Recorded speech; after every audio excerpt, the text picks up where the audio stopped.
Tennessee loses a couple of transfers. I hate to say this, but I don't think they lost much of anything. No.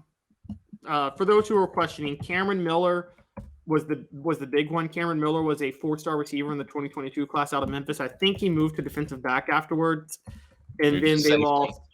And he said, and I remember this in his recruiting, he said, quote, "I love Memphis. I got a son who's getting ready to go far, far away for college." And he doesn't say, "I love this area." If he did, he probably wouldn't go where he's going.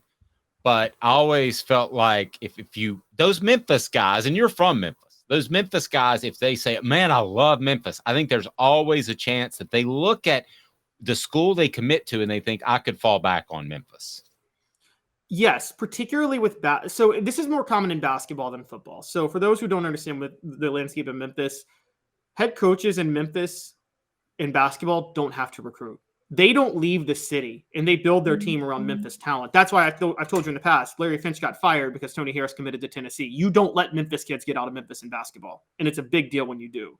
Football is a different story, and the thing that throws me off is football kids don't typically feel as homesick falling back on Memphis because there used to be a pipeline of Memphis kids to Knoxville, and I think there is again now with Amari Thomas and Jabari Small. You know, it was the Melrose pipeline back in the day. Cedric Tillman, Andre Lott, Mondre Dickerson, like all from Melrose to Tennessee. And Melrose is in Orange Mound, like the middle of Memphis. Like there's a really great pride in that neighborhood, and they had a Tennessee pipeline. I would say where things are kind of changing a little bit, and this isn't a big loss either way, and I think Cameron Miller is weighing this. NIL, if there's one thing NIL is really going to help, Dave, it is those smaller D1 schools, maybe not Power 5, but that are in urban areas with giant business hubs. Memphis is one of those schools. Because FedEx can come in and say, "Hey, want to come play for Memphis? Here's a bunch of money to come play for Memphis football." And that's why Cincinnati joining the Big 12 is a big deal, because Cincinnati has that, Houston has that, Memphis has it. And as we know, Miami has it at a level greater than anybody, and that's why they have such a great NIL initiative going on. But watch out for those urban schools that may or may not be Power 5, but have solid programs at a lower level.